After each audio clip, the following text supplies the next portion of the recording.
विजयी यीशु का प्रकाशित वाक्य जो उसने अपने सेवकों को दिया, अपने दासों को दिया, अपने संतों और अपनी कलीसिया को दिया है। आमीन। मैं विश्वास करता हूं पिछले 3 संदेशों से आपने बरकत पाई होगी।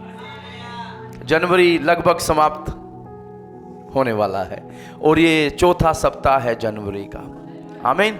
और ये भी आखिरी प्रचार है प्रकाशित वाक्य पहले अध्याय का। उसके बाद हम कलीसियाओं से शुरू करेंगे।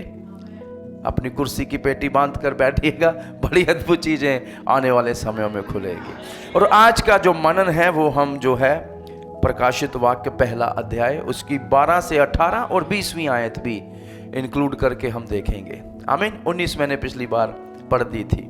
आइए मेरे साथ खुदा के कलाम को खोलें। मैं आपके लिए प्रभु का वचन पढ़ूंगा। प्रकाशित वाक्य पहला अध्याय 12 से 18 और उसकी 20वीं आयत। तब मैंने उसे जो मुझसे बोल रहा था देखने के लिए अपना मुंह फेरा और पीछे घूमकर मैंने सोने की 7 दीवटें देखी और उन दीवटों के बीच में मनुष्य के पुत्र, आप इसको अंडरलाइन कर सकते हैं बाइबल में, मनुष्य के पुत्र सदृश एक पुरुष को देखा जो पांव तक का वस्त्र पहने और छाती पर सोने का पटुका बांधे हुए था। उसके सिर और बाल श्वेत ऊन वर्ण पाले के समान उज्जवल थे और उसकी आंखें आग की ज्वाला के समान थी। उसके पांव उत्तम पीतल के समान थे जो मानो भट्ठी में तपाया गया हो और उसका शब्द बहुजल के शब्द के समान था। कभी समुद्र के पास गए हैं? बहुत सा जल जब एक साथ छलकता है आप उसकी आवाज सुन सकते हैं। वह अपने दाहिने हाथ में 7 तारे लिए हुए था और उसके मुख से तेज 2 धारी तलवार निकलती थी और उसका मुंह ऐसा प्रज्वलित था जैसे सूर्य कड़ी धूप के समान चमकता है। जब मैंने उसे देखा तो उसके पैरों पर मुर्दा सा गिर पड़ा।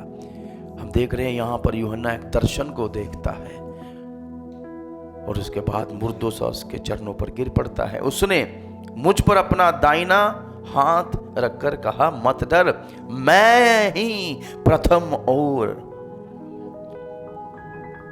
अनंत और जीवता हूं। मैं बलिदान हो गया था और अब देख मैं युगान युगान जीवता हूं और मृत्यु और अधोलोक की कुंजियां मेरे ही पास हैं। मृत्यु और अधोलोक की कुंजियां भी प्रभु कहते मेरे पास है। हालेलुया। 20वीं आयत। अर्थात उन 7 तारों का भेद जिन्हें तूने मेरे दाहिने हाथ में देखा था, प्रभु ने उसको लिखने के लिए कहा था। मैं यूहन्ना में मैं इसको प्रभाषित कर चुका हूं।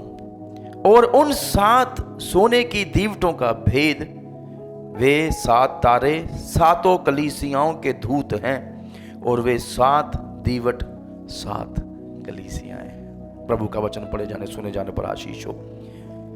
और आज के संदेश का जो शीर्षक रहेगा वो है मनुष्य के पुत्र की महिमा। आमीन। और यहां पर हम जो देखेंगे वो है द लॉर्ड ऑफ ग्लोरी। किसको देखेंगे? The Lord of glory. हम उस प्रभु को देखेंगे जो महिमावंत है। Hallelujah. The glory of the son of man. कितने लोग तैयार हैं? हालेलुया। तो अंततः हमने देखा था पिछले संदेश में कि यूहन्ना जो है वो प्रभु के दिन आत्मा से भर जाते, जब अंतर्लीन होकर प्रभु की आवाज को सुन पाते हैं आयत 10 के आधार पर, और वो प्रभु की आराधना करते हैं। और उसके बाद वो जिस प्रकार से तुरही बजती है, एक ऐसा शब्द अपने पीछे उनको सुनाई पड़ता है। आमीन। बहुत बड़ी तुरही तो नहीं है मेरे पास, पर आज एक छोटी तुरही मैं लेकर आया हूं और मुझे नहीं पता इसको कैसे बजाते हैं, पर मैं जरूर एक बार यहां पर बजाना चाहता हूं यदि मैं बजा पाऊं। प्रभु आप सबको आशीष दे। तुरही सा शब्द, वैसी जो तुरही थी स्वर्गदूत जो बजाते हैं उसकी तो महिमा ही अलग होती है।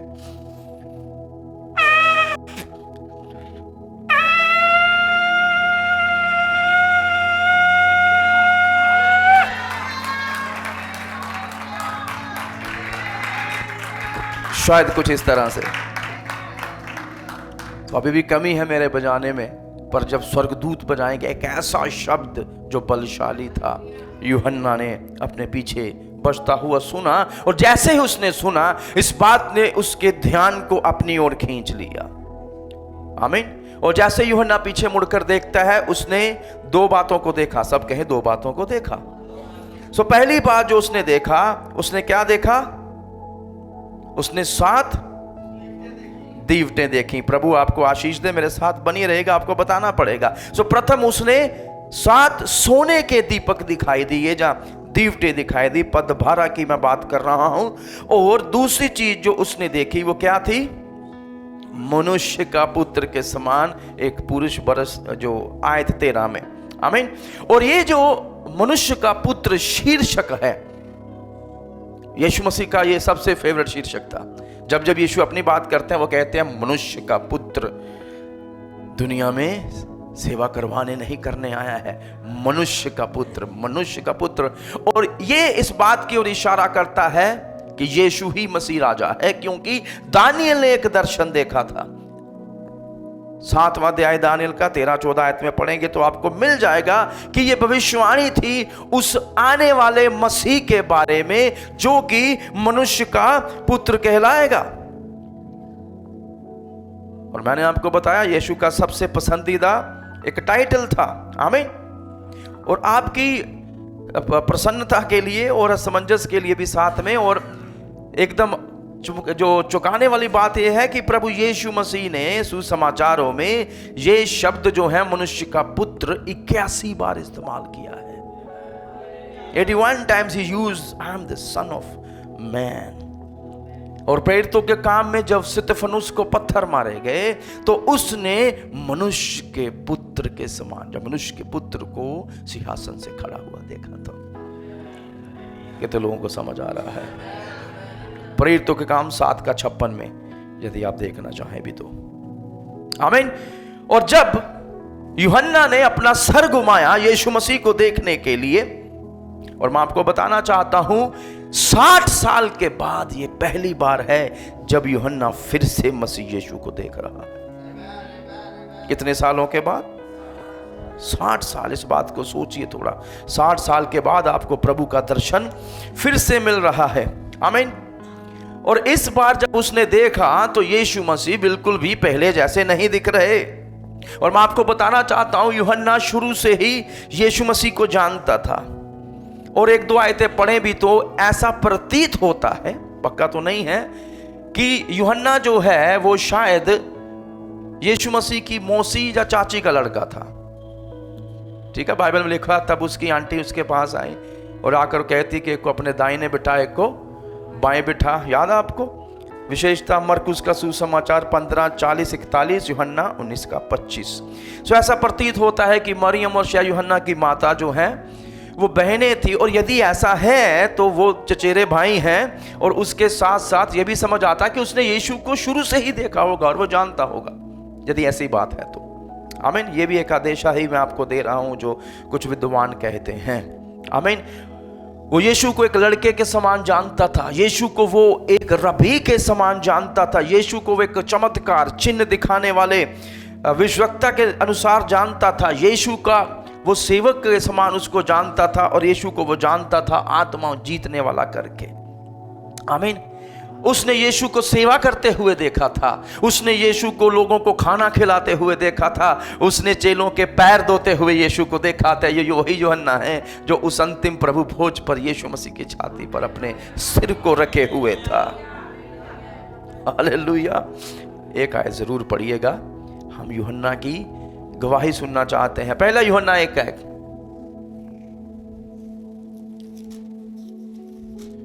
चलिए मैं पढ़ता हूं ताकि जो हमें सुन रहे हैं उनको भी सुनाई दे। वो कहता, उस जीवन के वचन के विषय में जो आदि से था, जिसे हमने सुना, जिसे अपनी आंखों से देखा, वर्ण जिसे हमने ध्यान से देखा और हाथों से छुआ, ये जीवन प्रकट हुआ और हमने उसे देखा और उसकी गवाही देते हैं और तुम्हें उस अनंत जीवन का समाचार देते हैं। यूहन्ना कहता है जिसको हमने सुना है, जिसको हमने देखा है, जिसको हमने छुआ है, जिसके साथ बैठे उठे हैं, बातचीत करी है, कई रातें बिताई हैं, सब अनुभव प्राप्त है, उसकी गवाही हम तुम्हें दे रहे हैं जो आदि में था। कितनों को समझ आ रहा है ये सब? ये अद्भुत है। मैं कैसे ना मानूं कि बाइबल प्रभु की पुस्तक है, हर एक चीज कनेक्टिंग है। बाइबल को परिभाषित करती है। प्रभु के दास कहते हैं बाइबल इंटरप्रेट्स द बाइबल। आमीन। बाइबल कॉलेजेस में भी हमें यही सिखाया जाता है, सबसे अधिक बाइबल पढ़ें, क्योंकि बाइबल अपने आप को ही परिभाषित कर देती है। बड़ी सारी पुस्तकों की आवश्यकता तो है समझने के लिए, पर यदि बाइबल ध्यान से पढ़ लेंगे तो आपको समझ में आएगा एक आयत दूसरे के बारे में बता रही है, और उसी से ही प्रतीत होता है कि इसका रचयिता एक ही है, चाहे लेखक 40 हैं। आमीन। सो स्वयं वो उसकी गवाही देता है। पर अब जिस यीशु मसीह को वो देख रहा है, वो पहले जैसा नहीं दिख रहा। He was overwhelmed। यहां तक कि जब उसने उसका दर्शन पाया, वो खड़ा नहीं रह सका, मुर्दों सा उसके चरणों पर गिर पड़ा, क्योंकि अब जिस यीशु को देख रहा है वो मेमने को नहीं देख रहा, मैं यूं कहूंगा अब यहूदा गोत्र के शेर को देख रहा है, राजाओं के राजा को देख रहा है, प्रभुओं के प्रभु को वो देख रहा है। ऐसे प्रभु को देख रहा है जिसके मुंह से आग निकल रही है, जिसके बाल श्वेत है, जिसके पैर चमक रहे हैं, पूर्ण वस्त्र पहने हुए हैं, हालेलुया, जो सोने की वो झिलम अपनी छाती पर लिए हुए। Can you see Jesus? एक ऐसे यीशु को देखना, 60 साल बाद वो शायद कामना कर रहा है प्रभु आएंगे और कहेंगे यूहन्ना तुम्हें शांति मिले। जहां जब उसने यीशु का दर्शन पाया, वो खड़ा नहीं रह पाया। The glory was so heavy. जो महिमा आती है ना, असली महिमा, इंसान शरीर में नहीं खड़ा रह सकता, घुटनों पर आ जाता है, नकमस्तक हो जाता है। कुछ लोग कहते हैं हमने महिमा को देखा, तो मैंने कहा क्या हुआ उसके बाद? कुछ भी नहीं, बस देखा ना। जब महिमा आती है कुछ होता है, जीवन बदलते हैं। प्रभु यीशु मसीह की सोवरेनिटी जिसको बोलते हैं, सर्वसत्ताधारी का आपको आभास होगा, यही सर्वज्ञ प्रभु है, ये स्वयंभू है। मैं जो हूं सो हूं जो कहता है ये वो है, और आप उसकी महिमा करते हुए फिर नहीं रुकेंगे। और यूहन्ना यहां पर कोशिश कर रहा है उस प्रभु की महिमा को हमें बताने के लिए। इसलिए आज का शीर्षक है मनुष्य के पुत्र की महिमा, और महिमावंत प्रभु ऐसा भी कह सकते हैं। जिस तरह से भी आप समझना चाहें, मैं कोशिश करूंगा उचित शब्दों से हम इसको समझ सकें। प्रभु हम सबों की सहायता करे अपने कलाम को समझने के लिए। ये अद्भुत कलाम है। मनुष्य अपनी इच्छा से इसे ढंग से प्रचार भी नहीं कर सकता, मेरे तो बस की बात नहीं, पर मैं हमेशा प्रार्थना के साथ कोशिश करता हूं कि प्रभु आप सहायता करें। क्यों ना ये प्रार्थना आप भी करें, प्रभु आप मेरी सहायता करें कि मैं आपके वचन को समझ पाऊं। हालेलुया, आमीन। सो सबसे पहली बात हम जो मनन करने जा रहे हैं वो है 12 से 16 आयतें, ठीक है। और इसमें हम देखेंगे प्रभु यीशु की महिमा और उसकी शान। क्या देख रहे हैं? उसकी शान। सो जो पहली आयतें यहां पर बताती हैं, हम उसकी ओर भी ध्यान देंगे जरूर। हालेलुया, शाबारा बारा बारा बा, प्रेज द लॉर्ड। और ऐसे एक रूप को वो प्रभु को देखता है जिसने उसे कभी पहले नहीं देखा। वह अपने कार्य में महिमावंत है। किसमें? अपने कार्य में। सब कहें अपने कार्य में। He is majestic in his activity। हम उसकी शान को देखने वाले हैं, तो वो अपना कार्य शान से करता है। इस तरह से कह दूंगा, आमीन। सो कैसे करता हम उस बात को समझेंगे। तो सबसे पहली बात, जैसे ही यूहन्ना ने पीछे मुड़कर देखा तो उसने पहली चीज क्या देखी थी? सोने की 7 दीवटें। किसी को मुड़कर कहे सोने की 7 दीवटें, आमीन। और ये दीवटें जो उन दिनों में थी, वो रूम में रखी जाती थी, कमरों में रखी जाती थी, और उसके साथ इनमें वो दीवटें जो थी, आपको याद होगा पहले समय में हम दिया जलाया करते थे, तो दिए में तेल डालकर उसमें बाती लगाते थे, दिया बाती आज भी मिल जाती है। इस प्रकार से जब मोमबत्तियां नहीं हुआ करती थी, लालटेन्स नहीं हुआ करती थी, इन्वर्टर्स बैटरी नहीं हुआ करते थे, जनरेटर नहीं हुआ करते थे, तो दिए के द्वारा ही एक ऐसा होता था। आप कईयों का आपको याद होगा, पंजाब के संदर्भ में बोलूँगा, हम छोटे छोटे जो बोटल्स रखते थे उसमें खुद धागा उतारते थे और मिट्टी का तेल डालकर भी दिए जलाते थे। आमीन। सो इस तरह के एक दीवट की वहाँ पर बात की जा रही है। आमीन। पर ये दीवट थोड़ी अद्भुत है क्योंकि ये सोने की बनी हुई है, प्रभु के लिए इस्तेमाल की जा रही है। बड़ी अद्भुत एक दीवट है। आमीन। और यहूदी लोग जो हैं वो इसको मेनोरा कहते हैं। क्या कहते हैं? मेनोरा कहते हैं। आमीन। सो जो मेनोरा होता है वो उसका नीचे से तो एक ही वो निकलता है, जड़ जो कह लीजिए जहां पर वो खड़ा है, पर उसके साथ वो 7 शाखाओं में बदल जाता है। शाखाएं समझते हैं ना, जैसे पेड़ होता है। प्रभु ने चाहा जब कभी हम उस भवन को बनाएंगे जो खुदा हमें देगा, जरूर समझने के लिए हम उस दीवटों को लगाएंगे, किसी और कारण से नहीं, समझने के लिए चीज़ों को, ताकि जल्दी से समझ आए। प्रभु के घर में ऐसे चिन्ह होना भी अच्छी ही बात है, क्योंकि चिन्हों से आप ज़्यादा समझते हैं। और प्रकाशित वाक्य तो पूरा चिन्हों से भरा हो, प्रतीकों से भरा हुआ है। जैसे एक मेरी शादी का प्रतीक मेरे हाथ में है।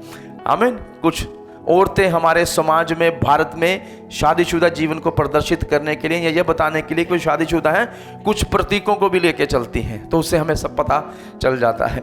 चलिए हम आगे बढ़ते हैं। मैं प्रतीकों की बात कर रहा था और इसको क्या कहते हैं? मेनोरा कहते हैं। और मैंने आपको बताया इसकी 7 शाखाएं निकली होती थी। निर्गमन 25-31 में आप इस बात को देख सकते हैं। और ये सोने का बना हुआ था। आमीन। द मोस्ट प्रीशियस मेटल, बहुकीमती एक जो धातु है वो सोना है। और आज के समय में सोने की कीमत आसमान छू रही है, हमें भी पता है। पर बड़ी सारी चीजें परमेश्वर के घर में उन दिनों में सोने की बनाई गई थी। हालेलुया। और ये सोने की दीवटें बड़ी सारी चीजों को प्रदर्शित करती हैं। कुछ विद्वान कहते हैं कि ये लैम्प स्टैंड जो है वो पवित्र आत्मा और उसके प्रकाश लाने की योग्यता को प्रदर्शित करते हैं। आमीन। और कुछ लोग कहते हैं कि ये जो लैम्प स्टैंड है, जो दीवटें हैं, ये एक टाइप ऑफ क्राइस्ट है, ये मसीह को भी प्रदर्शित करती हैं। आमीन। और वो इस तरह से बोल देते हैं कि यीशु जब दुनिया में आया तो पवित्र आत्मा से भरकर आया ताकि पिता को वो हमारे ऊपर प्रकट कर सके। और उसने खुद को इस बात के साथ प्रकट भी किया। तो वो कहता है, जगत की ज्योति मैं हूं। आमीन। और यहां पर हम देखते हैं कि जो यीशु मसीह है वो कहां पर खड़े हैं? दीवटों के बीच में खड़े हैं। आमीन। और 20वीं आयत प्रकाशित वाक्य एक बार फिर से पढ़ेंगे, जहां पर यह बताया गया है ये दीवटें हैं क्या। मानते बड़े कुछ हैं, पर प्रकाशित वाक्य स्वयं भी कुछ कह रहा है। आइए देखिए, 20 आयत को पढ़ सकता है पहले अध्याय की।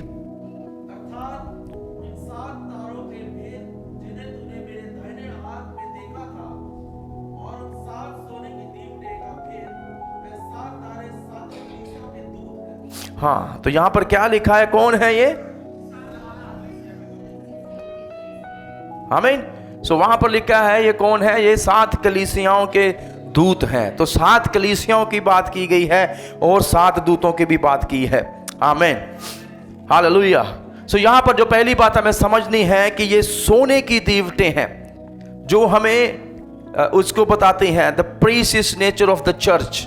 ये चर्च के बारे में हमें बताती हैं, कलीसिया के बारे में हमें बताती हैं। आमीन।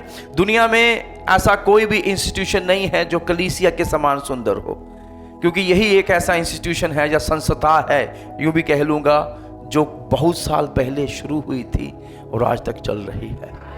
जब तक यीशु मसीह आ नहीं जाएगा तब तक कलीसिया बढ़ती ही जाएगी। इसको आज तक कोई भी तोड़ नहीं पाया। बड़े सारे शताब में से कलीसिया होकर निकली है, पर जो सच्ची दुल्हन है यीशु मसीह की, आज भी वो बनी हुई है। उसने अपने प्रभु का इनकार नहीं किया है। हालेलुया। आमीन। और कलीसिया इतनी बहुमूल्य है परमेश्वर के लिए कि प्रभु यीशु मसीह ने उसके लिए अपने रक्त तक को दे दिया है। क्या आपको पता है, बाइबल कहती है हम सब लहू के द्वारा खरीदे हुए हैं। किसी को मुड़कर कहें आप बिक चुके हैं, अच्छी चीज के लिए, है ना। पुराने समय में जो बिका हुआ बोल दे तो गुलामी को प्रदर्शित करती थी ये चीजें, पर बाइबल कहती है तुम सब के सब खरीद लिए गए हो। हम बंधुआई में थे ना, और इसीलिए प्रभु ने हमें वापस खरीदा। हम गुलाम थे, बंधुआ थे, और अपने लहू को देकर, कीमत भरकर उसने वापस हमें अपने लिए खरीद लिया है। तो हम किसके हैं? हम यीशु मसीह के हैं। हालेलुया, आमीन। सो यहां फिर से 7 नंबर आता है। किसी को याद है 7 नंबर किसको बताता है? हाँ, वहां सब अंग्रेज आ गए, कहते परफेक्शन को, कंप्लीशन को, परिपूर्णता को ये बताता है, पूरा होना को ये बताता है। आमीन। So again the 7 number is the completeness और परफेक्शन। और मैं आपको बताऊंगा, ये पहले भी मैं बता चुका हूं कि ये जो दीवटें हैं ये असली कलीसियाओं को बता रही हैं। पिछले प्रचार में भी मैंने ये चीज बोली थी आपको। कुछ लोग बोलते हैं कि शायद मनगढ़ंत कलीसियाएं थी। जी नहीं, ये कलीसियाएं उस समय विद्यमान थी, और हर एक कलीसिया एक समय को प्रदर्शित करती है। जब मैं ये बार बार कह रहा हूं, आने वाले दिनों में जब ये खुलेगा तब आपको समझ में आएगा। आमीन। हर एक कलीसिया, जो 7 कलीसियां हैं, एक समय सारणी को बताती हैं, उसके अनुसार आप इसे समझ सकते हैं। हालेलुया, आमीन। सो फिर भी यहां पर जो मकसद दिया गया है लैम्प स्टैंड का, और मैंने आपको बताया ये कौन है। It's a picture of the church, जो कि दुनिया के लिए क्या है? Its light of the world. कुछ आयतें हम पढ़ते जाएंगे। फिलिपियों 2:5 मेरे साथ खोलिएगा।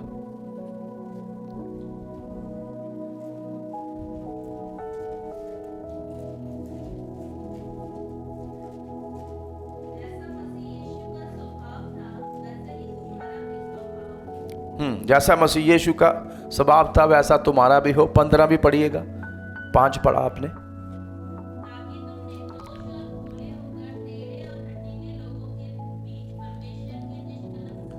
हाँ, टेढ़े और हठीले लोगों के बीच में प्रभु की निष्कलंक संतान तुम बने रहो। प्रकाश के बारे में तुम सही बने रहो, प्रकाश फैलाते रहो।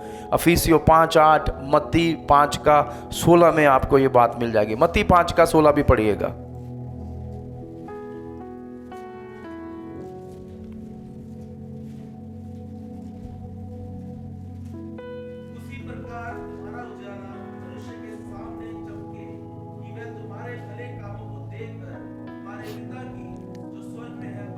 बड़ाई करे। आमीन।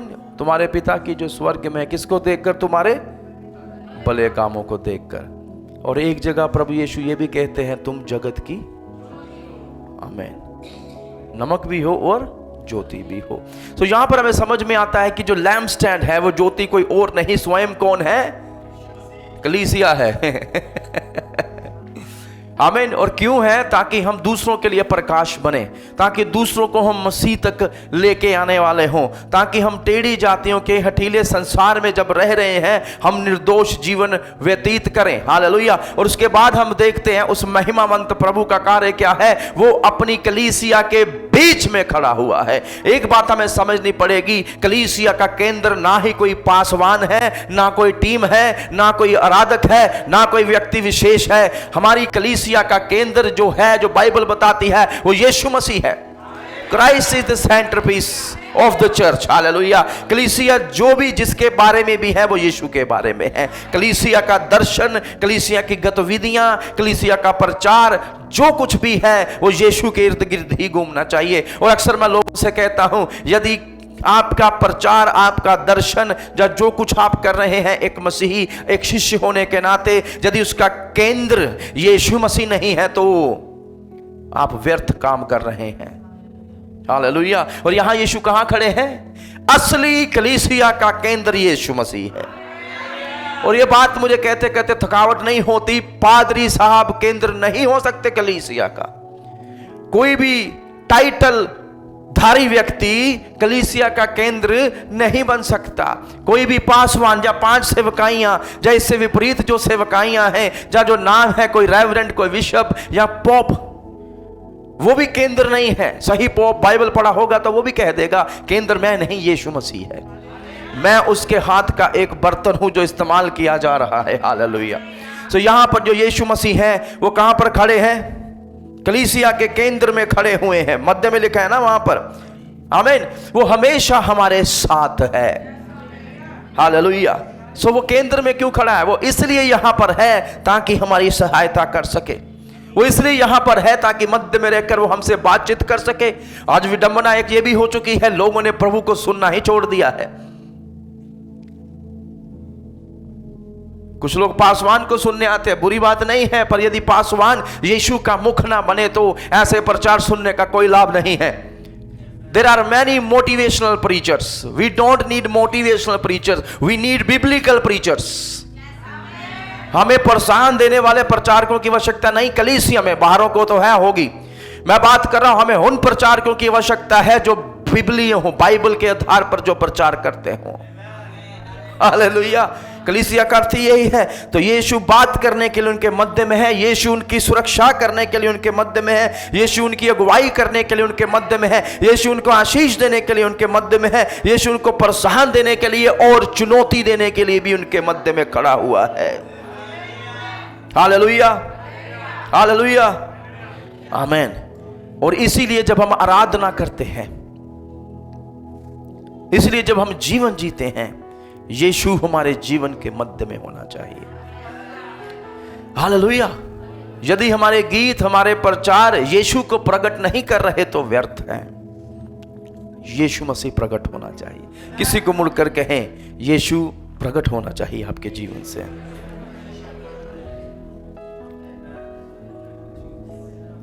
हालेलुया।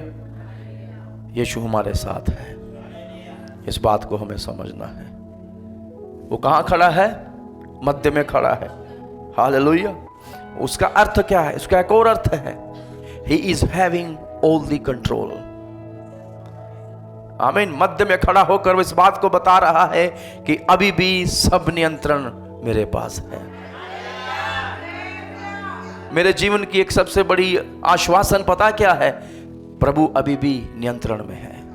प्रभु सब चीजों को नियंत्रित कर रहा है। चाहे मेरे जीवन का दुख है या सुख है, चंगाई है या बीमारी है, आर्थिक बढ़ती है या घटी है, मुझे इस बात का आश्वासन है कि सब उसके हाथ में है और उसके हाथ से कोई छीन। कहां है ये लोग? उसके हाथों में है। I M in the hands of Jesus.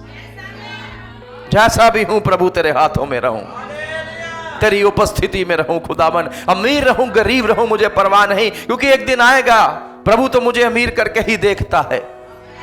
उसने अपनी बाइबल में नहीं लिखा हुआ पोर चर्च ना, जब जब कलीसिया की बात की गई, श्रोमणी, पूछ नहीं सर बनाऊंगा, पुराना नियम। प्रभु अपने लोगों को ऊपर उठाता और एक समय ऐसा आएगा, प्रकाशित वाक्य उसके बारे में ही बताता है, कोई गरीब भी नहीं रहेगा। उसका अर्थ ये नहीं गरीब मार दिए जाएंगे, जी नहीं, प्रभु गरीबों को कर देगा अमीर। प्रभु उनको तमाम वो चीजें देगा, महिमा देगा, दाहिने बिठाएगा। वो सारी चीजें प्रकाशित वाक्य हमें खोल कर बता रहा है। There is a hope for us. आमीन। सो इसलिए मैं फिर भी बता रहा हूं, इस पृथ्वी पर मेरा सबसे बड़ा आश्वासन ये है, मैं मेरे प्रभु के हाथों में सुरक्षित हूं। वो जैसा भी रखे, मैं सुरक्षित हूं। हालेलुया। 12 से 16 आयतें हम देख रहे हैं। ये 12 से 13 की बात हमने करी है। आमीन। कि अपने कार्य में वो कैसा है, और मैंने आपको उसका कार्य बताया। वो मध्य में खड़ा हुआ, सब चीजें थामे हुए है, सब चीजें नियंत्रित कर रहा है। और उसके बाद हम देखेंगे 13 से 16, 13 की जो दूसरी पंक्ति है उसके, कि वो महिमावंत है दिखने में। कैसा? किसमें महिमावंत है? वह अपने स्वरूप में महिमामय है। अभी जो दिख रहा है उसका स्वरूप जो है वो भी महिमामय है। और मैं विश्वास करता हूं यूहन्ना अभी भी कोशिश कर रहा है कि वो असंभव बात को कर सके। वो ये है परमेश्वर को परिभाषित करना, प्रभु को परिभाषित करना। You can not explain God fully, और यहां यूहन्ना वही कर रहा है। आमीन। और वहां पर वो महिमा के प्रभु को हमारे सामने लिख रहा है, प्रदर्शित कर रहा है कि हम भी उसको समझ पाए। तो सबसे पहली बात जिसकी ओर हमें ध्यान देना है, आइए 13 आयत की दूसरी पंक्ति पढ़िएगा कोई व्यक्ति।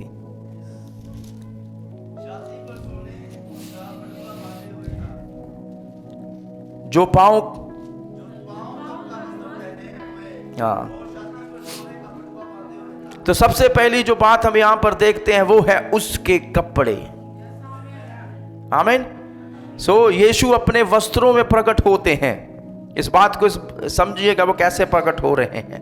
वहां लिखा हुआ है वो पांव तक के कपड़े पहने हुए हैं और उसकी छाती के ऊपर क्या है? आमीन। ये जो कपड़े हैं इस बात को बताते हैं यीशु मसीह स्वयं राजा हैं और महायाजक हैं। वो झिलम पहने हुए याद आता है कोई पुराने नियम में, और लंबे कपड़े हुआ करते थे उनके भी। तो यहां पर यीशु को वो राजा और याजक दोनों करके प्रकट करता है। आमीन। और एक राजा होने के नाते यीशु मसीह सर्वसत्ताधारी प्रभु है, जिसका अर्थ है वो आज भी पूरे नियंत्रण में है, वो आज भी राज्य कर रहा है। कुछ लोगों को लगे ना लगे, पर वो आज भी राज्य कर रहा है। आमीन। उसका राज तब अभी भी हो रहा है, यहां तक कि दुनिया उसको अभी रिकॉग्नाइज नहीं कर रही, पहचान नहीं रही, पर एक दिन आएगा जब सब पहचानेंगे, हर एक घुटना उसके सामने। प्रकाशित वाक्य 17 का 14 आइए मेरे साथ देखिए। यीशु मसीह न केवल अपनी कलीसिया के ऊपर सर्वसत्ताधारी है, पर वो सारे संसार के ऊपर भी सर्वसत्ताधारी है। सब नियंत्रण उसके पास ही है। 17 का 14, वह मेमने से लड़ेंगे और मेमना उन पर जय पाएगा। वो लड़ेंगे, एक समय आएगा, they will try to fight back, पर मेमना उन पर जय पाएगा। आगे, क्योंकि वह प्रभुओं का प्रभु। हाँ, ये टाइटल उसने सिर्फ नामधारी होने के लिए नहीं ले लिए हुए, वो है इसलिए उसको कहा गया प्रभुओं का प्रभु, राजाओं का राजा। और राजाओं के राजा से आप जीत नहीं सकते, प्रभुओं का प्रभु आप उसे जीत नहीं सकते, वो शुरू से ये था। हालेलुया। आमीन। तो यहां पर हम देख, पूरी हो गई आयत जी, पढ़िए आगे भी। जो बुलाए और चुने हुए कौन है? वो कलीसिया है। आगे, और विश्वासी है, वो उनके कहां है? प्रभु। प्रभु मेरे साथ है। वो सब चीजों पर जय ले लेगा। एक समय आएगा कलीसिया का विरोध करने वाले हैं, एक दिन उन पर भी वो जय पाएगा। आगे, वह भी जय पाएंगे।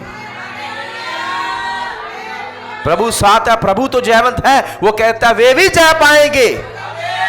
ये साल विजय का साल है। हालेलुया। एक और आयत प्रभु ने आपको दी है, प्रकाशित वाक्य 17 का 14 कहे, मैं भी जय पाऊंगा, मेरा परिवार भी जय पाएगा। हालेलुया। मैं मेरे जीवन में जय पाऊंगा, मेरे काम में जय पाऊंगा, सेवकाई में जय पाऊंगा। मैं जयवंत रहूंगा क्योंकि प्रभु ने मुझे जयवंत बनाया है, क्योंकि वो प्रभु का प्रभु है, राजाओं का राजा है, सब चीजों पर अधिकार रखने वाला है। हालेलुया। और ना केवल वो राजा है, पर यूहन्ना हमें बता रहा है वो याजक भी है। उसका अर्थ है प्रभु के सामने हमारे लिए एक वकील परमेश्वर ने रख छोड़ा है। He is our intercessor. आमीन। वो हमारे लिए प्रार्थना कर रहा है प्रतिदिन, स्वर्ग में दिन और रात वो हमारे लिए प्रार्थना करता है। आयतें चाहिए तो आयतें दे दूंगा। इब्रानी 7 का 25, रोमियो 8 का 34, पहला तिमुथी 2 का 5, पहला यूहन्ना 2 का 1। हालेलुया। और इसलिए जब आज हम उसे देखें, हम ये दोनों रूप में देखें, वो हमारा राजा और महायाजक भी है। महायाजक के लिए मैंने ज़्यादा समय इसलिए नहीं बिताया क्योंकि जब हम लोग विशेषता क्रिसमस के समय में प्रचार सुन रहे थे, ये चीज़ें मैंने बड़े अच्छे से एक्सप्लेन करी थी कि महायाजक का क्या काम है। पर फिर भी चलिए, वहाँ लिखा है ग्रेट हाई प्रीस्ट। तो जो पुराने नियम में याजक होते थे, वहां एक महायाजक हुआ करता था, पर वो महान नहीं हो पाए। पता है क्यों? क्योंकि जितने भी महायाजक आए वो मर जाते थे, और मरने के बाद वो कभी वापस नहीं आए, पहली बात। दूसरी बात, महायाजकों को हर साल पश्चाताप के दिन, जब डे ऑफ अटोनमेंट होता था, जब आपको बलि लेके जाने, रक्त लेकर महापवित्र स्थान में जाकर वहां पर रक्त को छिड़काव करना पड़ता था, जो कि इजराइलियों के लिए पश्चाताप की बलि का रक्त हुआ करता था, हर साल करना पड़ता था। पर बाइबल बताती है यीशु महान महायाजक क्यों है? पहली बात कि वो किसी और का रक्त लेकर नहीं, अपना रक्त लेकर प्रवेश कर चुका है। और उसका रक्त ऐसा है कि बार बार चढ़ाने की आवश्यकता नहीं, वो अनंत का रक्त है, वो जीवित रक्त है। इसलिए हम गाते हैं जिंदा लहू, क्योंकि अभी तक वो बातें करता है। यदि एक मनुष्य का लहू बातें कर सकता है जिसका नाम हाबिल था, तो ये तो स्वयं यीशु का लहू है, ये बातें करता है। दूसरी चीज जो इसमें देखने वाली है, यीशु एक बार महायाजक होकर दोबारा कभी नहीं मरा, पर महापवित्र स्थान जो स्वर्ग परमेश्वर का घर है, यूं कह लूंगा मैं, जो सिंहासन पर जाकर विराजमान हो गया, इसलिए वो हमारा महायाजक है। सो आज भी जब हमसे कुछ पाप हो जाए, एक रक्त हमारे लिए चढ़ाया गया है, पर बाइबल पाप करने के लिए मना करती है। पर यदि हो जाए तो बाइबल कहती है कोई मान ले, पश्चाताप करके लौटे और दोबारा पाप ना करे, उस पर दया की जाएगी। आमीन। क्या ये खुशखबरी नहीं है? मेरा राजा मेरा महायाजक है और मेरे लिए वो प्रार्थना करता है। किसी को मुड़ करके यीशु स्वयं आपके लिए प्रार्थना करते हैं। आमीन। दूसरी चीज जिसकी ओर मैं आपका ध्यान खींचना चाहता हूं, ये उसके वस्त्र है, जो दो चीजें बताते हैं। अगली चीज है उसके सर के बाल। ये किसको बताते हैं? कैसे उसके बाल? उसके श्वेत ऊन वर्ण पाले के समान उज्जवल थे। ये किसको बताते हैं? ये बताते हैं उसकी शुद्धता को और उसकी पवित्रता को और उसकी प्राचीनता को। श्वेत बाल सफेद हो चुके हैं, इस यहां पर चमकने वाले हैं। आमीन। ये उसकी पवित्रता को बताते हैं और उसकी शुद्धता को बताते हैं और उसकी प्राचीनता, हालेलुया, उसको बताते हैं। आमीन। और ये इस बात को बताते हैं कि वो पाप मुक्त है, उसमें कोई पाप ना था। इब्रानी 7:26, दूसरा कुरिन्थियों 5:21 बाइबल कहती है जो पाप से अनविज्ञ था वो हमारे लिए पाप बना ताकि हम धर्मी बनाए जाएं। पहला पत्रस 2:22 इन तथ्यों को बताता है। आमीन। और ये इस बात को भी बताता है कि वो समय के फेर बदल से मुक्त है। He is ageless. आपको पता है यीशु अपना शरीर लेकर इस स्वर्ग गए हैं, but his body is ageless. Hallelujah. और ऐसे शरीर हमको भी दिए जाएंगे जब समय आएगा। हालेलुया। आमीन। So this vision of Jesus identifies him as the ancient of days. यदि आपको नहीं पता, मेरे लिए आयत पढ़िएगा, दानियल 7:9। दानियल वहां पर प्राचीन काल की बात करता है। वो कहता है in the ancient of days. आमीन। ये इस बात को दर्शाते हैं यीशु के बारे में, और ये बड़ी गहरी बातें हो रही हैं क्योंकि कई लोगों ने पुराना नियम नहीं पढ़ा हुआ। सो आज आप थोड़ा इसको मनन कर सकते हैं। 7:9।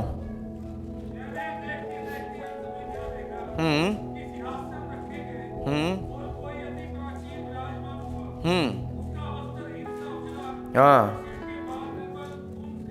Praise God.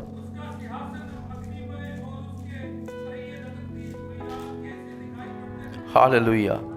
तो आप इस बात को देखिए, दानिएल इन बातों का दर्शन पहले से ही पा चुका है। हालेलुया, हालेलुया। और इस बात से हमें क्या समझ में आता है कि वो पहले से ही विद्यमान था, वो पहले से ही है।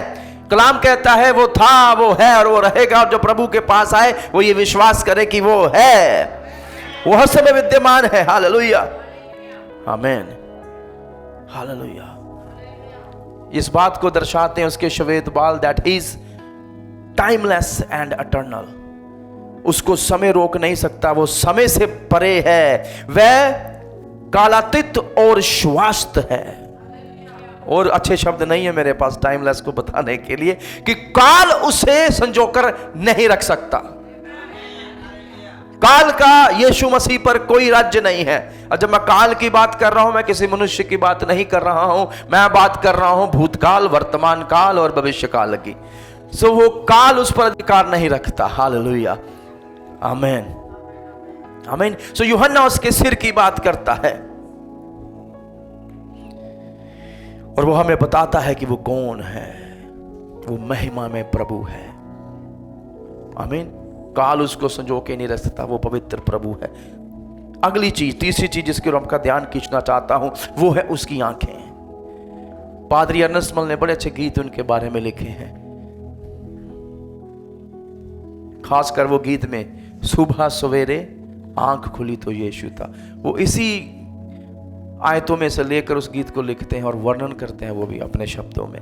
और यहां पर उसकी आंखों में क्या हो रहा है? उसकी आंखों में आग की ज्वाला की समान उसकी आंखों में से आग निकल रही है। Can you imagine? मैं चाहता हूं मेरे साथ थोड़ा इमेजिन करें इस बात को। उसने यीशु को देखा, बाल उसके सफेद हैं, छाती पर सोने का जिल्म है, पूरे वस्त्र पहने हैं और आंखों से, दूसरे शब्दों में आप उससे आंखें नहीं मिला सकते।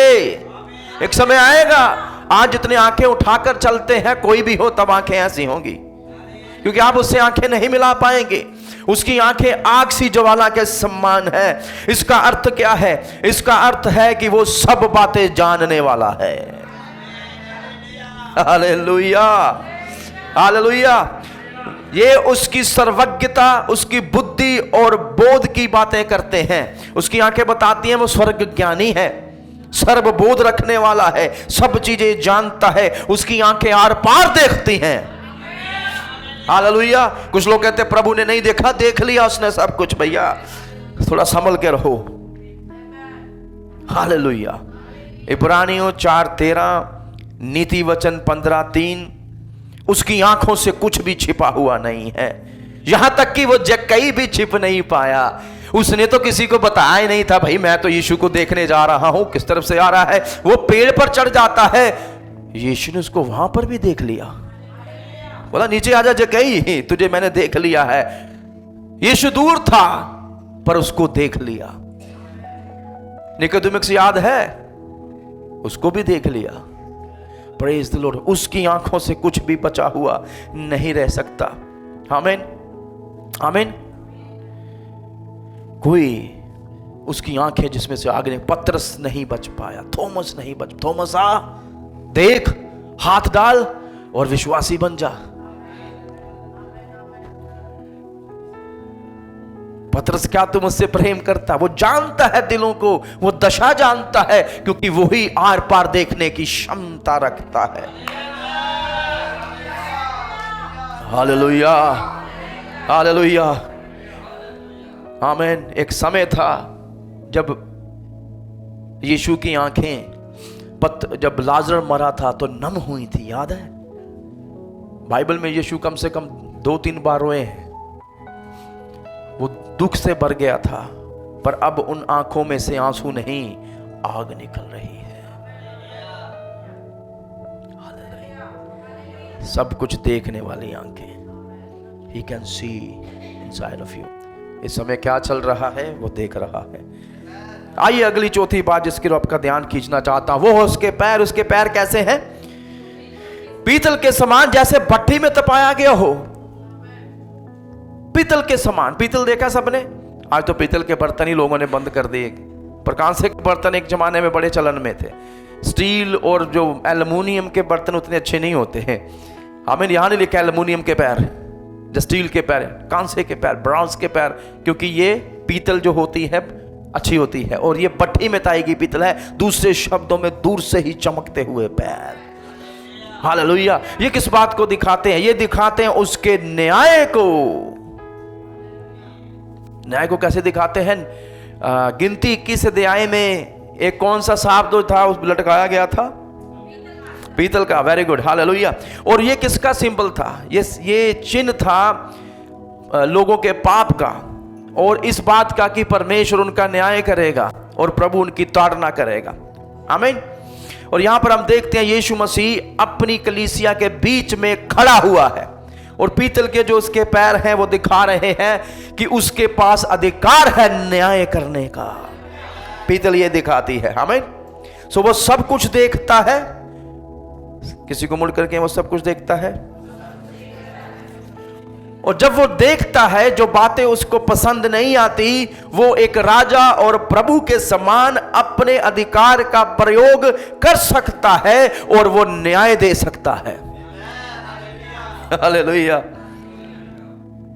मैं उन दिनों को याद करता हूं कि इन बहुमूल्य पैरों को जब वो पृथ्वी पर था कईयों ने छुआ था। जब वो एक छोटा सा बच्चा था, मरियम वहां थी, यूसुफ वहां थे, और मैं मजूसियों की बात सोचता हूं, और वो चरवाहे और वो नबी,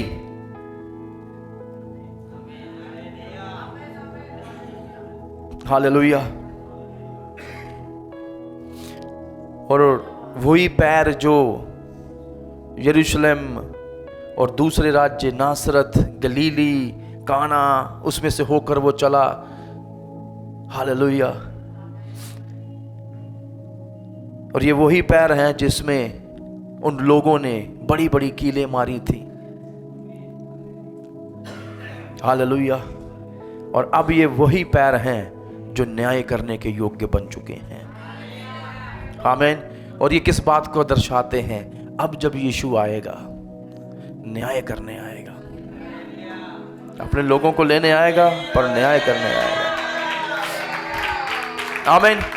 अगली बात, बहुत सारा समय मैं इस पे बिता सकता हूं, पर अगली बात देखेंगे। उसकी आवाज की ओर ध्यान दें। कैसे उसकी आवाज? यहां पर बहुत सारे जल के समान है। आमीन। सो जब पहली बार यूहन्ना ने यीशु मसीह की आवाज को सुना था, तो बाइबल कहती है उसकी आवाज कैसी थी? तुरही के समान। 10 आयत की मैं बात कर रहा हूं। आमीन। तुरही की बहुत बड़ी आवाज नहीं थी, पर उस समय ब्लास्ट हुआ होगा। आमीन। तुरही की आवाज, तो वो यूहन्ना का ध्यान खींचने के लिए है कि यूहन्ना इधर देख। और अब जब यूहन्ना ने यीशु की आवाज को दूसरी बार सुना है, ये बहुत सारे पानी कहा। बेटा बख्शीश यहां पर है। मैंने इससे पूछा कनाडा में सबसे बढ़िया क्या था देखने के लिए, क्योंकि मैं जब दुबई में गया था मुझे सब एक समान ही लगता है, उतना भी मजा नहीं, खाने का बहुत मजा है। हाँ। सो वो मुझे कहता है कौन सा फॉल? Niagara Falls. तो वही वहां पर ज्यादा मशहूर है। लोग जाते हैं, बस पानी गिरता हुआ देखकर वापस आ जाते हैं, इसके अलावा और वहां कुछ नहीं है। पर मेरा सवाल यह है, उसकी आवाज सुनी बख्शीश आपने? वो पानी जब गिरता है, fall, there is so much voice, the loudness of the water, you can hear it. और कई बार मैंने जब पहली बार समुद्र की आवाज सुनी थी, मैं डर गया था जब देखा था। ऐसे ही मैं जा रहा था, मेरा ख्याल से मैं कोल्लम या कोट्टम के आसपास था। पहली बार जो रोज देखते हैं वो नहीं भयभीत होते, जो कभी kभी देखते हैं। मैं पहली बार जब समुद्र देखा, ऐसा लग रहा था अभी मेरे ऊपर ही चढ़ जाएगा। I was overwhelmed. और मेरे ख्याल से जबलपुर में भी एक है इस तरह का एक फॉल है वहां पर, मुझे उसका नाम भूल गया। मैं वहां पर गया हुआ हूं। पानी की आवाज सुन सकते हैं आप। आमीन। और यहां पर जब यूहन्ना यीशु को सुनता है दूसरी बार, पहले तो तुरही बजी, अब पानी की आवाज आ रही है। हालेलुया। आमीन। और जो पानी गिरता है तो उसकी बहुत ज्यादा शोर होती है।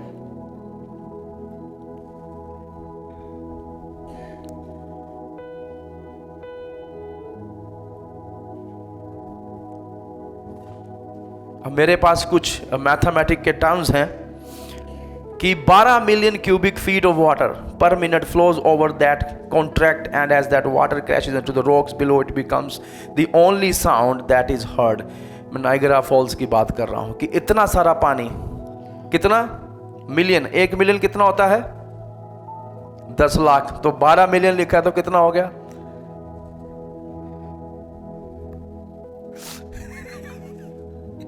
120 लाख। तो उसका अर्थ क्या हुआ 120 लाख का? 1,20,00,000 क्यूबिक पानी 1 मिनट जब ऐसे एक चट्टानों पर गिरता है, तो जब उसके पास आप खड़े होंगे आपको उसी की आवाज सुनाई देती है। It's very loud. आमीन। सिर्फ बताने के लिए। और यूहन्ना ने यहां पर यीशु मसीह की उस आवाज को सुना है। हालेलुया। आमीन। और मैं आपसे कहूं, आज जो इंसान बन चुका है वो उसकी आवाज के लिए बहरा हो चुका है, और इसलिए प्रकाशित वाक्य बार बार कहता है जिसके कान हो वो सुन ले। His voice is so loud। आज भी यीशु मसीह की आवाज लाउड है। यदि कोई सुनना चाहे जो सुनी जा सकती है। वचन से प्रचार हो रहा है, प्रभु के दास प्रचार कर रहे हैं, नबी प्रचार कर रहे हैं, खुदा के कलाम को बांट रहे हैं। और जब यीशु आएगा, आज आप उसकी आवाज को इग्नोर कर सकते हैं, when that day come, तब उसकी आवाज को आप नकार नहीं सकते, क्योंकि ये बड़ी अधिकार से भरी हुई, हालेलुया, ऊंची आवाज होगी। And you will not be able to ignore the voice of Jesus Christ when he'll come back। जब वो आएगा अपनी दुल्हन को लेने, जब वो आएगा तब भी वो पुकारेगा। पुकारेगा कि नहीं? बाइबल कहती है तब भी वो पुकारेगा अपनी दुल्हन को। कहां पर खड़ा होकर? बादलों में खड़ा होकर वो कहेगा आ, और उसकी दुल्हन जो आ जाएगी। The same voice that will call the bride up to glory, ये वही आवाज है जिसने हमारे छुटकारे की घोषणा करी है, और एक दिन अपनी दुल्हन को भी लेने आएगा और आवाज देकर पुकारेगा कि वापिस आ जा। और मैं बड़ा आनंदित हूं कि ये आवाज हमें एक दिन सुनने को मिलेगी। Praise the Lord. पर खुशखबरी ये है, पवित्र आत्मा की सहायता से अपनी आत्मा में आज भी आप उसकी आवाज को सुन सकते हैं। अगली चीज जिसकी ओर मैं आपका ध्यान खींचना चाहता हूं, मेरे ख्याल से छठी चीज है ये, वो है उसके हाथ। कैसे उसके हाथ हैं? हाँ, 16वीं आयत, वह अपने दाहिने हाथ में क्या लिए हुए है? हाथ में लिए हुए, सबके हाथ में। भजनकार लिखता है वह अपने धर्मश से दाहिने हाथ से महिमा के काम करता है, जो संभालता है। सो जो हाथ है ये किसको दिखाते हैं? ये दिखाते हैं शक्ति को, ये दिखाते हैं सामर्थ्य को। और यहां पर जो यीशु मसीह हैं उन 7 तारों को कहां लिए हुए हैं? अपने हाथों में लिए हुए हैं। और 20 आयत में हमने देखा कि वो 7 तारे कौन हैं? हालेलुया। सो हमें समझ में आता है they are the angel of the 7 churches, वो स्वर्गदूत हैं 7 कलीसियाओं के। ये स्वर्गदूत हैं 7 कलीसियाओं के, जिनको यीशु मसीह अपने आप हाथ में। आमीन। कुछ लोग ये भी विश्वास करते हैं कि शायद ये जो स्वर्गदूत हाथ में लिए हुए प्रभु ने, वो गार्जियन एंजल्स हैं, सुरक्षा देने वाले स्वर्गदूत, जो हर एक कलीसिया के ऊपर प्रभु ने उपलब्ध किए हैं। और कुछ लोग ये भी प्रचार करते हैं कि ये 7 जो दूत लिखे हुए हैं ये पासवान हैं, पुरनीय हैं कलीसिया के। ठीक है, तो 2 प्रकार के मत हैं। कुछ कहते हैं गार्जियन एंजल्स और कुछ कहते हैं कि ये पासवान हैं, जो पुरनीय हैं, एक एक जो उपलब्ध किया है। हालेलुया, आमीन। पर इस बातों की जो व्याख्या है आने वाले समय में मैं आपको बताऊंगा कि मैं क्या विश्वास करता हूं इसके बारे में।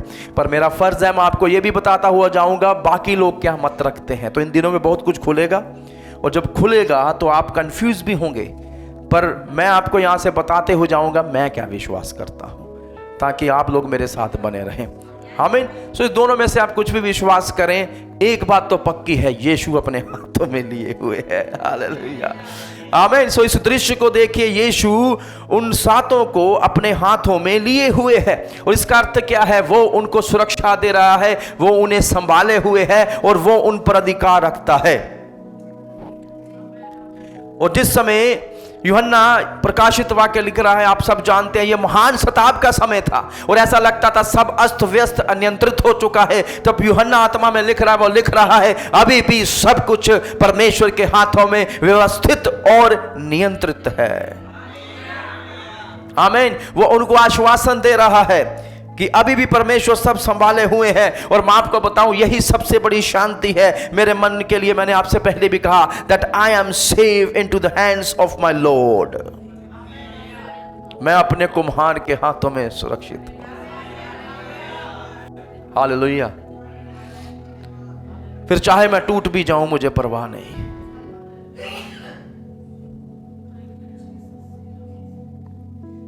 किसी दिन प्रभु ने चाहा तो यह प्रचार जरूर करूंगा। आमीन। सो ये दिखाता है उसकी एब्सोल्यूट परफेक्शन, प्रोटेक्शन को, कि प्रभु अपने लोगों को संभाले हुए है। आइए 7वीं बात की ओर चलें। हिज माउथ, क्या हो रहा है उसके मुख से? 2 धारी तेज तलवार निकल रही है। हालेलुया। किसके मुख से? महिमामंत यीशु के मुंह से निकल रही है। और ये हमें बताते हैं उसके मुंह से शांति के शब्द और आशीष के शब्द ही निकलते नहीं हैं, उसके मुख से अधिकार के, धार्मिकता के और न्याय के शब्द भी निकलते हैं। कितनों को समझ आ रहा है? Not just the word of blessings but also the word of judgement. 2 धारी ये तलवार है, वो शांति भी देगा और न्याय भी करेगा। और यीशु जब पहली बार आए थे, यीशु मसीह ने प्रचार किया उद्धार का, मुक्ति का और शांति का। पर अब जब मेरा यीशु मसीह आने वाला है, वो दुनिया में न्याय का प्रचार करेगा, वो न्याय करेगा। और जब बोलेगा तब कोई बोलने के योग्य नहीं रहेगा, क्योंकि उसकी बातें सुनने के बाद बड़े सारे लोग जो हैं वो सुन पड़ जाएंगे, घुटने टिकेंगे और ज़बानें कांपती हुई अंगीकार करेंगी, यही प्रभु है, यही प्रभु है, यही प्रभु है।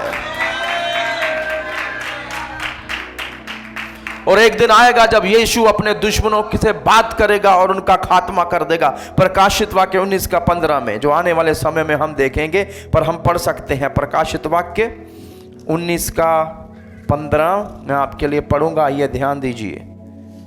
जाति जाति को मारने के लिए उसके मुख से एक चोखी तलवार निकलती है। वह लोहे का राजदंड लिए हुए उन पर राज्य करेगा और सर्वशक्तिमान परमेश्वर के भयानक प्रकोप की जलजलाहट की मदिरा के कुंड में राख रौंदेगा। उसके वस्त्र और जांघ पर यह नाम लिखा होगा, राजाओं का राजा और प्रभुओं का प्रभु।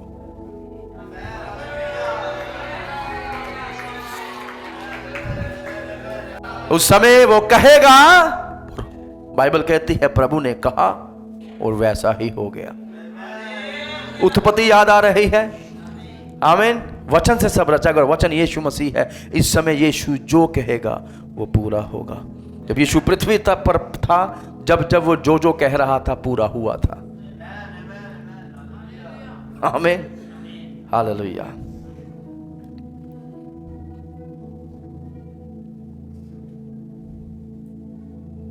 आठवीं बात की ओर आपका ध्यान खींचूंगा। उसका चेहरा क्या है? उसके चेहरे पर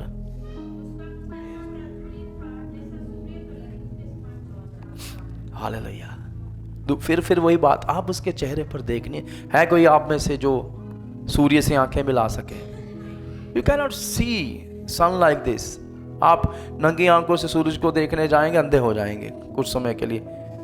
थोड़ा पास से देख लेंगे, उसे तो आंखों की ज्योति ही चली जाए। और यहां यूहन्ना में बता रहा है, क्योंकि उसके पास कोई शब्द नहीं है, सूर्य से भी ज्यादा महिमावंत यीशु मसीह। उसने उसके मुंह की ओर देखा और क्या देखता है? वो सूर्य के समान प्रज्वलित है। मुझे यहां पर याद आता है मत्ती का सुसमाचार 17 अध्याय, जब यीशु मसीह महिमावंत हो गए थे। एलिया और मूसा उस पर्वत पर उतर आए थे और पतरस कहता है प्रभु हम तंबू लगा लेते हैं, और तब एक बादल भी आ जाता है। यीशु मसीह महिमावंत हुए थे। एक और व्यक्ति है जिसके चेहरे पर महिमा देखी जाती थी। जब 40 दिन 40 रातें उपवास करने के बाद, प्रभु के साथ रहने के बाद मूसा नीचे उतरा, उसके चेहरे पर प्रकाश तेज था। लोग देख नहीं पा रहे थे, पर वो प्रकाश कम हो रहा था, पर यीशु का प्रकाश कम नहीं हो रहा। यीशु का जलाल बढ़ता जा रहा है। और यूहन्ना वहां पर भी था जब उस पहाड़ पर पतरस ने यीशु के उस प्रकाश को देखा था बैतलहम में। Hallelujah. When Jesus came to this earth and was in Bethlehem, वो महिमा से भरा हुआ था पर शरीर में था। जब वो पहली बार आया था, उस पर पहुंच की जा सकती थी। You can meet Jesus, hello Jesus, praise the Lord। अब यीशु से मिल सकते थे, उसको देखा जा सकता था, उसकी आंखों में आंखें डाली जा सकती थी। पर अब जब यीशु आएगा, उसकी आंखों में आंखें डालकर नहीं देख सकते हम, क्योंकि उसकी आंखों से न केवल ज्वाला निकल रही है, हालेलुया, उसके मुख से वो दोधारी तलवार है और उसका चेहरा सूर्य के समान चमक रहा है।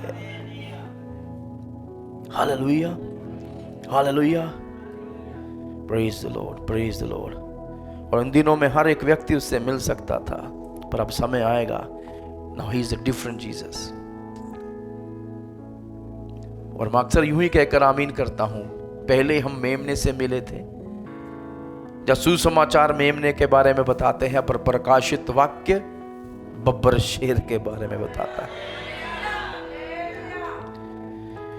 हालेलुया। बड़ी सारी आयतें हैं जिन्हें मैं पढ़कर जाना चाहता हूं, पर समय कम है, इसलिए हम आगे बढ़ना चाहते हैं। पर एक चीज मैं याद करता हूं, यशायाह में 6 अध्याय में यशायाह ने एक दर्शन को देखा। प्रभु का मंदिर उसकी महिमा से भर चुका था, और यशायाह जब उसको देखता है, वो कहता है हाय मुझ पर, Which kind of man I am? कैसा व्यक्ति हूं मैं? क्यों? क्योंकि उसका पाप उस पर प्रकट हो गया। कुछ लोग कहते हैं हमने प्रभु की उपस्थिति में बैठे, हमने उसकी महिमा को देखा। तो मैं अक्सर फिर लोगों से पूछता हूं क्या हुआ? प्रभु की महिमा जब आती है, दूसरों के पाप नहीं दिखते, पहले खुद के पाप दिखते हैं। इससे पहले जब आप पढ़ेंगे 5 अध्याय में यशायाह पापों की बात करा, 6 अध्याय में यशायाह बदल गया। वो अपनी बुलाहट की बात बताता है। When he see God and his glory, he was overwhelmed। जब उसने प्रभु को, उसकी महिमा को देखा, उसने समर्पण कर दिया, प्रभु मैं अशुद्ध होठों वाला एक मनुष्य हूं। हालेलुया, आमीन। When you understand his supremacy, जब आप उसकी सर्वसत्ताधारिता को, उसकी श्रेष्ठता को समझेंगे, हमारे साथ ऐसा ही होगा। और सोचिए, ऐसे प्रभु ने हमें अपने दाहिने बैठने का अधिकार दिया है। हालेलुया। बड़ी सारी आयतें जिन्हें मैं खोल कर जाना चाहूंगा, पर समय कम होने के कारण मुझे आगे बढ़ना पड़ेगा। प्रभु आपको आशीष दे। तो उसके चेहरे पर क्या है? इतना नूर है, इतना जलाल है कि आप उसकी ओर देख नहीं सकते। यीशु मसीह अपनी पूरी महिमा के साथ वापिस आ रहा है, अपने जलाल में वापिस आ रहा है। हालेलुया। महिमावंत प्रभु की शान, ये सारे उसके पॉइंट्स थे। हालेलुया, आमीन। कितने लोग और सुनना चाहते हैं? मुझे पूरा करना पड़ेगा। Praise the Lord. अब है महिमामंत प्रभु की दया। सब कहें महिमामंत प्रभु की दया। 17 आयत मेरे लिए कोई पढ़े, उसकी पहली पंक्ति।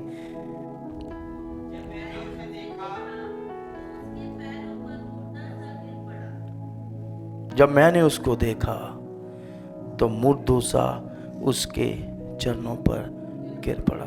हालेलुया। ये था यूहन्ना का भाव, यूहन्ना का रिएक्शन जब उसने यीशु को आमने सामने देखा। वो उसके चरणों पर गिर पड़ता है। What will you do? आज यीशु मसीह हमारे सामने आ जाए तो क्या करेंगे आप? अभी यीशु हमारे सामने आ जाए, चलिए अगला सवाल। अभी यीशु हमारे सामने आ जाए तो क्या हमारा जीवन ऐसा है कि हम गर्व से कहें प्रभु हमें अपने साथ ले चल क्योंकि मैं अच्छा हूं? क्या करेंगे आप यीशु सामने आ जाए तो? यूहन्ना ने वही किया जो एक पापी करता। वो थरथराता हुआ उसके चरणों पर गिर पड़ा। ऐसा गिरा कि वो मानो मुर्दों के समान गिर पड़ा है।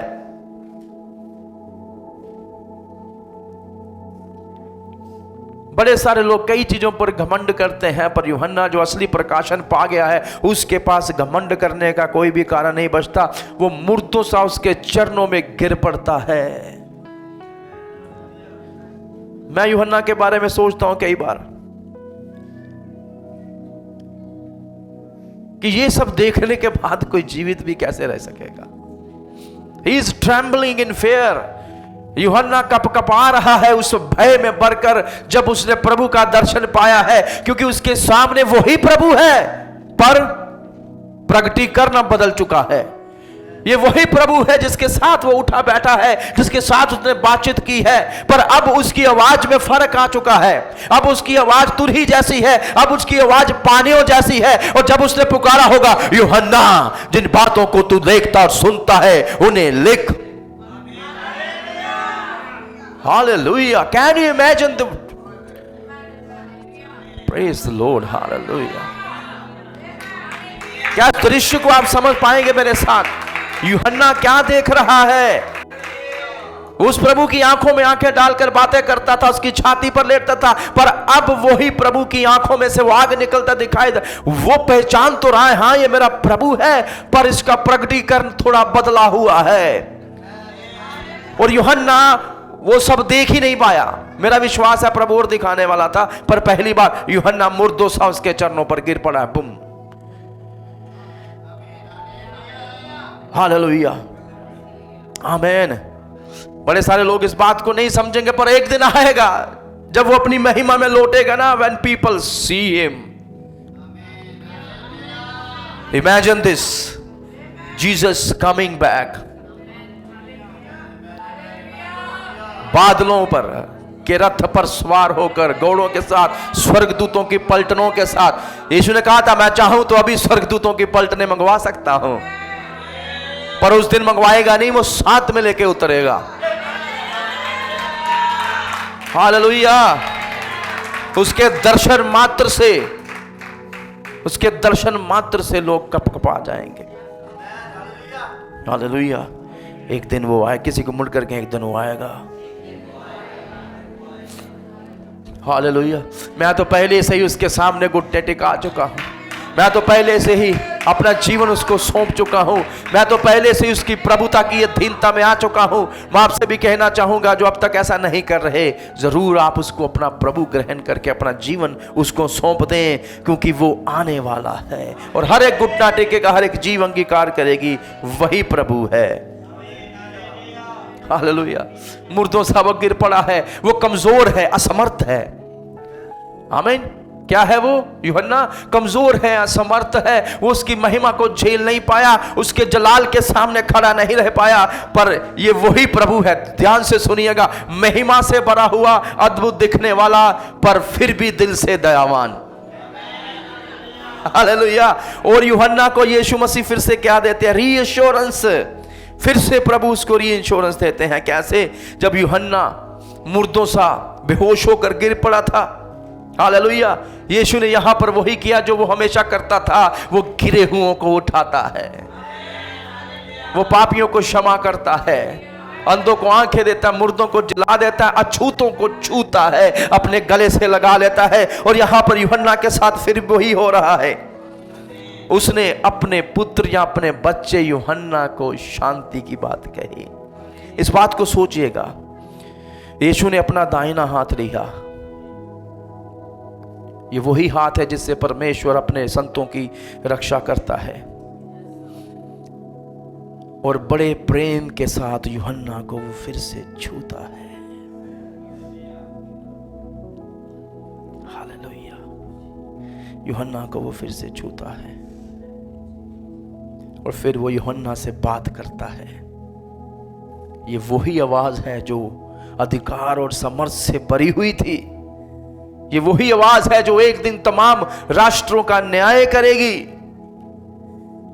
ये वही आवाज है जिसने पहले भी यूहन्ना को शांति दी थी और आज फिर से यूहन्ना के ऊपर वो शांति दे रहा है।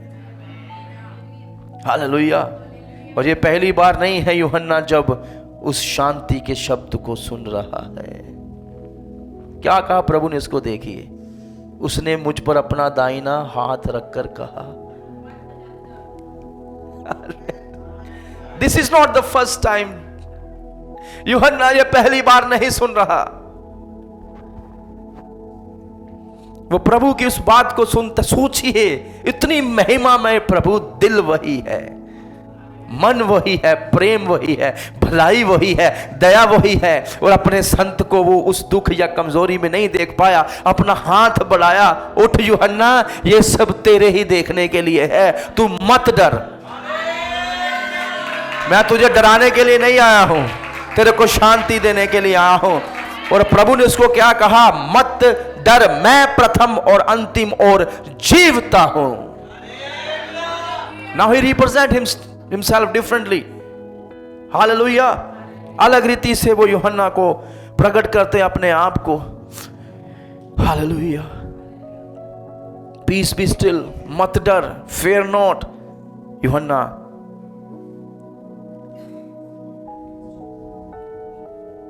पता नहीं मुझे ये शब्द इस्तेमाल करने चाहिए कि नहीं, पर मैंने छोटे छोटे वो जो होते हैं ना पपीज, जब वो अपने मालिक को देखते हैं तो कैसा उसके पैरों के साथ लिपट जाते हैं। कई शब्द बाइबल में ऐसे भी हैं, जिसमें से एक शब्द है प्रोस्केनियो, जो आराधना का शब्द है।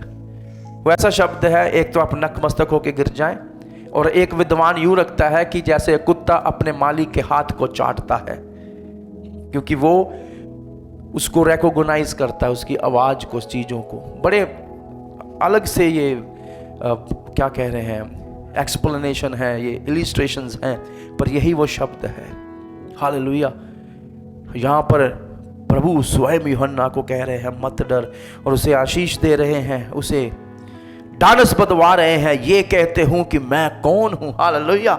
यही यीशु आज भी करते हैं। मैं आपसे कहना चाहूँगा, वही प्रभु जिसने आपको भूतकाल में आश्वासन दिया था, आपको निकाला था, आपको चलाया था, वही प्रभु 2026 में भी आपको चलाएगा, आपको निकालेगा, आपकी बढ़ोतरी करेगा, आपको बरकत देगा, आपको जय देगा, और आपसे कहेगा मत डरो, क्योंकि मैं ही पहलोठा और अंतिम हूँ, मैं ही प्रथम और अंत हूँ, मैं ही अनादि और अनंत हूँ। हालेलुया।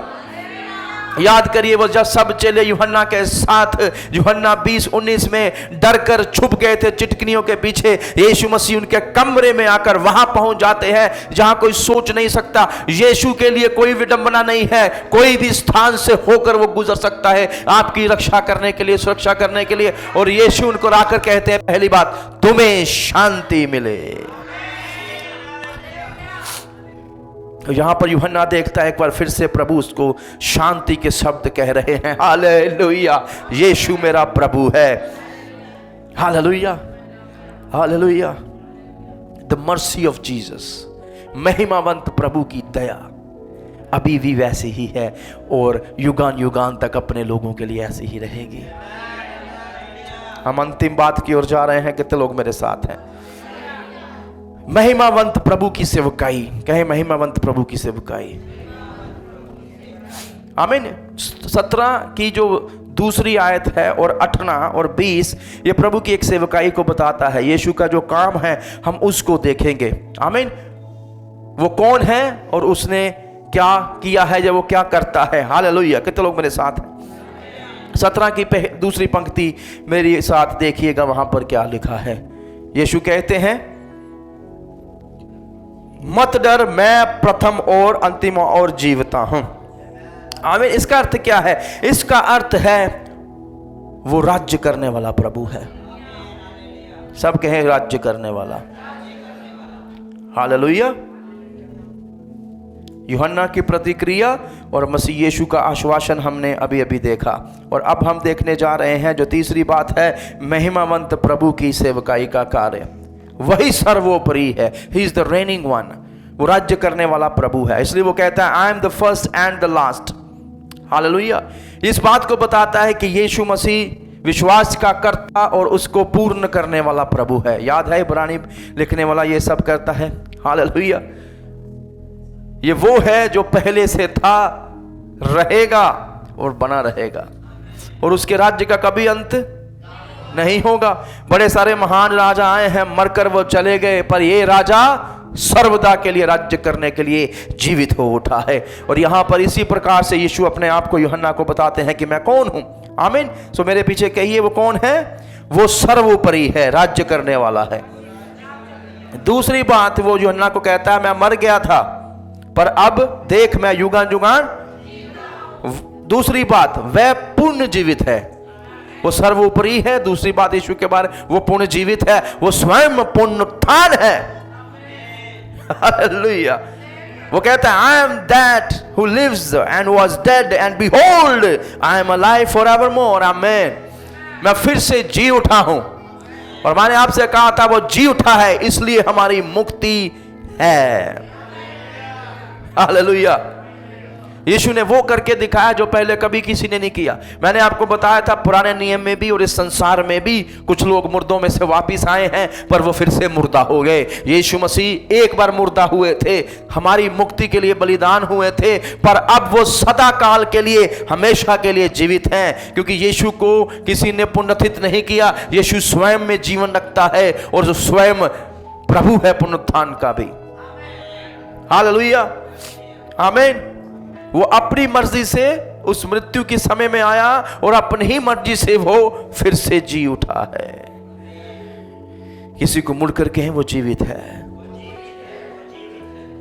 क्योंकि वो जीवित है, वो मेरी प्रार्थनाओं को सुनता है।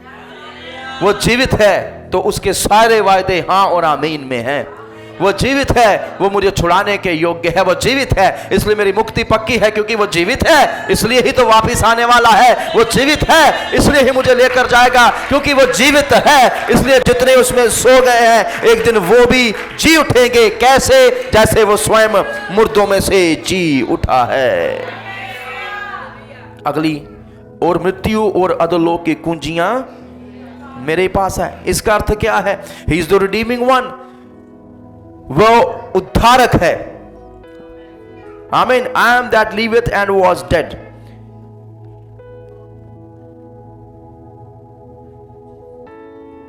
और फिर कहता है, मैं सदाकाल के लिए जीवित हूं, फिर वहीं पर रहना चाहूंगा। मैं मर गया था और अब देखो मैं जुगान जुगान जीवता हूं, और मृत्यु अधोलोक की कुंजियां मेरे ही पास हैं। ये सारी चीज़ें अलग अलग चीज़ों को बताती है। तो तीसरी चीज़ जिसके बारे में बताती है वो ये है कि वो उद्धारक है। उद्धारक क्यों है? क्योंकि वो मृत होकर मुर्दों में से जी उठा है। ये एक सबसे बड़ी नींव है मसीहत की, याद रखिएगा। यीशु का जन्म, यीशु का जीवन, यीशु का बलिदान, यीशु का गाड़े जाना, यीशु का मुर्दों में से जी उठना, यीशु का स्वर्ग ले जाए जाना और उसका वापिस आना, ये पूरा सुसमाचार है।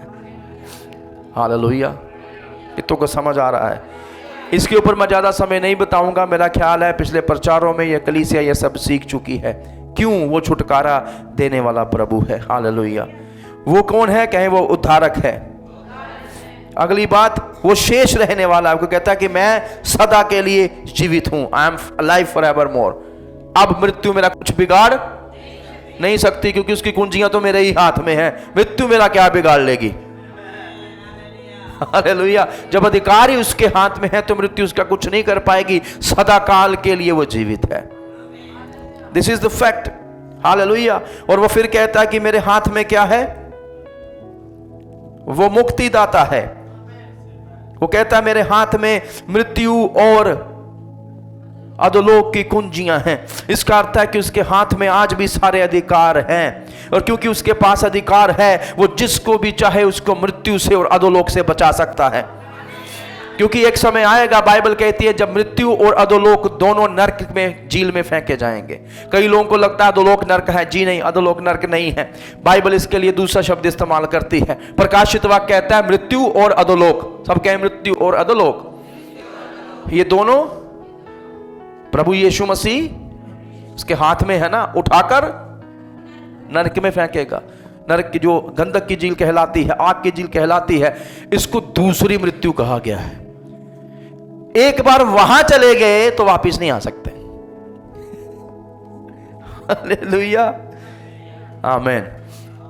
और जितनों को याद नहीं आ रहा मैं क्या बात कर रहा हूं, तो याद करिएगा। बाइबल कहती है तब यीशु मसीह ने जाकर वो जो आत्माएं थी उनको जाकर प्रचार किया, निचले स्थानों में जाकर। तो इब्रानी भाषा में एक शब्द है, एक यूनानी में शब्द है। उन दोनों की जब समझ रखें, और वहां उसको अब्राहम की गोद भी कहा गया है। हालेलुया। जो अभी नरक नहीं हुआ।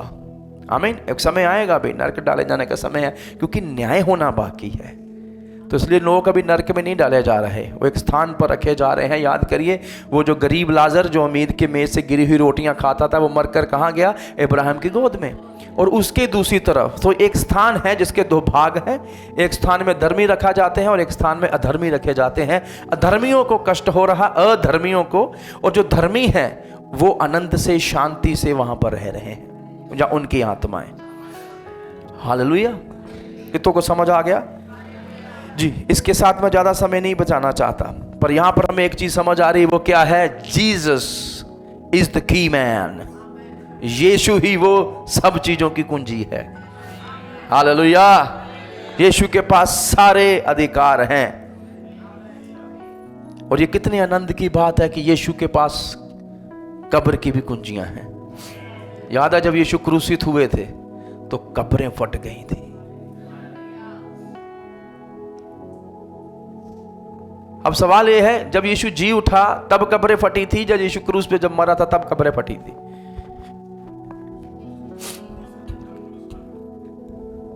सोचने वाली बात है। आप सोचिएगा ना, थोड़ा काम देना जरूरी है। पर कब्रें फटी थी और बड़े सारे संत कब्रों में से बाहर आ चुके थे और शहर में जाकर घूम रहे थे और सोच रहे होंगे, यार समय से पहले ही उठा दिया इन्होंने। है ना? कई बार बच्चों को समय से पहले उठा दे तो घड़ी देखते हैं, अभी समय नहीं हुआ, फिर सो जाते हैं। कुछ लोग ऐसे ही हैं। और जब समय हो जाता है, कोई नहीं, 5 मिनट और सही। पर जब यीशु आएगा तब 5 मिनट और सही नहीं होगा। एक आवाज लगेगी, तुरी फूकी जाएगी, कपड़े फटेगी, हम बाहर। Praise the Lord. और मुझे यह अद्भुत लगता है, लोगों को हो सकता है ये मूर्खता लगे। बाइबल कहती है जो विश्वास नहीं करते उनके लिए क्रूस की कथा मूर्खता ही है, पर हम विश्वास करने वालों के लिए ये परमेश्वर की समर्थी ही है। हालेलुया, हालेलुया, हालेलुया।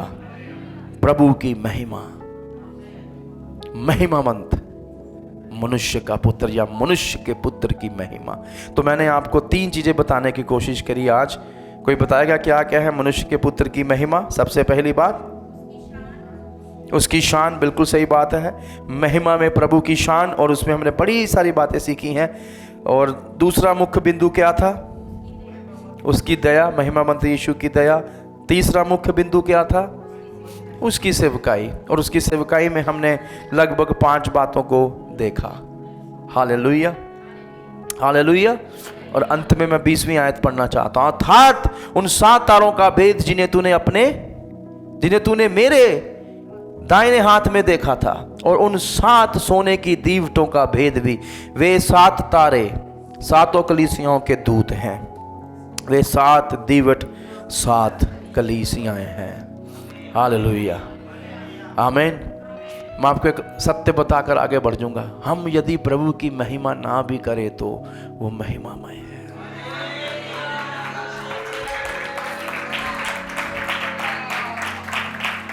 हालेलुया।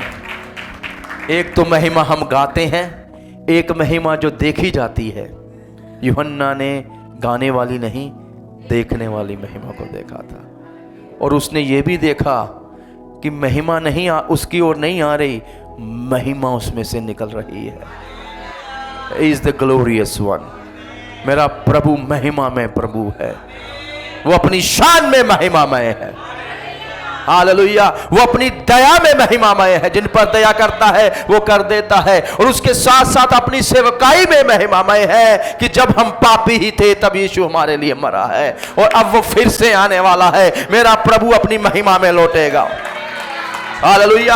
हम सब के पापों को, शर्म को लेकर वो क्रूसित हुआ, पर अब जो लौटेगा तो अपनी महिमामय कलीसिया को लेकर लौटेगा। वो जो निष्कलंक, निष्पाप और बिना झुर्री की है, मेरा महिमामय विजयी प्रभु आ रहा है, और वो उनको विजय देगा जो उस पर विश्वास रखते हैं। कहे, मैं विजयी हूं, मैं विजयी हूं, मैं विजयी हूं।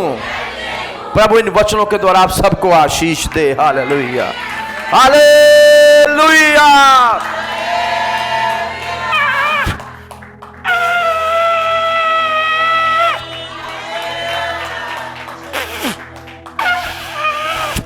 सीख जाऊंगा मैं। Hallelujah, praise the Lord. इसमें भी मुझे विजय लेनी है। अगले जो 7 सप्ताह के संदेश होंगे वो 7 कलीसियाओं के बारे में है, जो अंतिम आयत थी पहले अध्याय की। पर कभी कभी अच्छी बच जाती है। सब चीजें फ्री में नहीं मिलती, कुछ सीखनी भी पड़ती हैं। मुक्ति मुफ्त में मुहैया करवाई गई है, पर चेलापन महंगा है।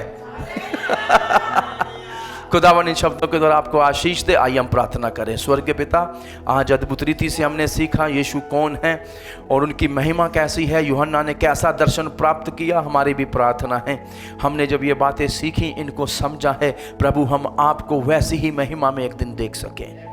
धन्यवाद देते हैं खुदावन ऐसे अद्भुत वचनों के लिए। आपकी दया के लिए भी धन्यवाद करना चाहते हैं। आपकी दया के बिना हम यहाँ नहीं होते प्रभु, हम यहाँ हैं, आपकी दया हम पर अपरंपार हुई है। और आपकी इस महान सेवकाई के लिए धन्यवाद जो आपने पहले पृथ्वी पर करी और आज भी स्वर्ग में कर रहे हैं, ताकि हम मुक्ति पा जाएं। आपका नाम ऊंचा हो।